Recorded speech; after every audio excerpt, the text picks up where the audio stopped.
Birthday ba? Oh, saya-saya naman nila dyan. Oh, may naka-selfie pad na! Baka magbasa ng tubig. Naku, sakto naman.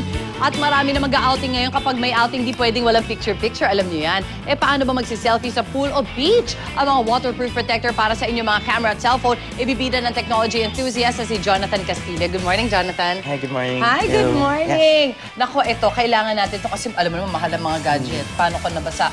Ano-ano ba mga waterproof gadget protectors ang meron tayo dito? Well, meron tayo isa nito, ang waterproof bag. Pwede siya sa mga maliit na cellphone, sa mga other gadgets. No? Oh my God! Ito yung music player lang. Tagal ko na hindi nakakita ng ganito, ah. Ito, sure na sure to kasi ilang, ano ba siya, parang ilang layers ba yung kanyang parang seal? Yung isang layer niya, yung dito niya, isa lang, isang makapal. Okay. Ito, iniikot-ikot pa. Ikot-ikutin. Tapos meron siyang seal sa loob. Tapos meron siya sa loob. Tapos may velcro. May velcro pa. Yes. Oh, yun. Ngayon, ito na. Dito na magkakasubukan. Kaya nilayo ko yung cellphone ko. Usually, lagi kong dala eh. Check natin ngayon kung talagang hindi mababasa ang loob. Nice! That's awesome! Nice one. Okay, so, ano siya? Approved. Next one. Meron pa. Next. Uy, iba yun ah. Ito naman pa sa mga cameras. Aha. Kasi naka-protrude yung yung kanyang lens. All right. Yes, So marami kayo iba-ibang size niyan? Marami iba-ibang sizes din. Meron din ito for cellphones. Aha. All right. O nga, no? So iba-ibang size din yan? Iba-iba din sizes. All right. Would you know yung mga presyo nito mga to? Oh yeah. That one is 480. 480.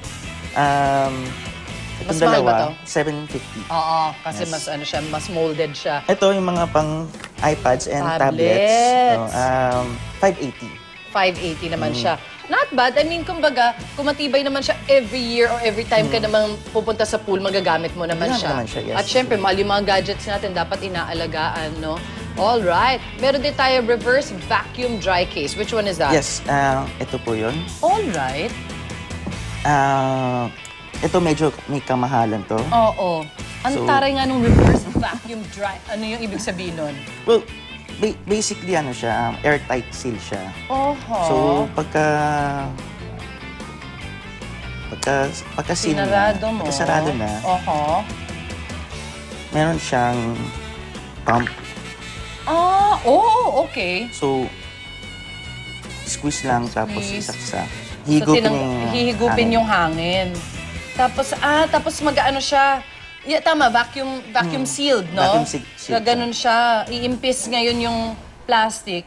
Tapos mag-hug siya dun sa cellphone. Yes, ayun, makita niyo wala nang hangin sa loob. Pwede ka bang gamitin sa mga longganisa to? Di ba ganun din siya? Pwede, para bina-vacuum seal ang mga longganisa. Oh my gosh, ang ganda nito. Ito, mas mahal to. Magkano to? Nasa 2,000. 2,000 ito. Ano yung advantage niya na parang naka-vacuum seal? Mas mas magagamit yung niya, yung phone. Magagamit mo. Lulusot yung Lulusot siya. Tapos may mga ibang cellphones din na hindi pwede bumukas yung camera habang nasa tubig. Oo. So siya, basically, dry siya sa loob, magagamit yung camera. Ayun yun. Kaya siya bongga. Magagamit pala siya. Nice one. Thank you so much. Thanks, Jonathan. Ayan po. Ready na ang ating mga gadget para sa picture-picture dyan sa resort sa Batangas. Bukod sa swimming, marami pa activity na pwedeng gawin ang pamilya o barkada. Ibibida namin po yan mamaya. Selfie time with Enzo. Yun, oh. Cheers!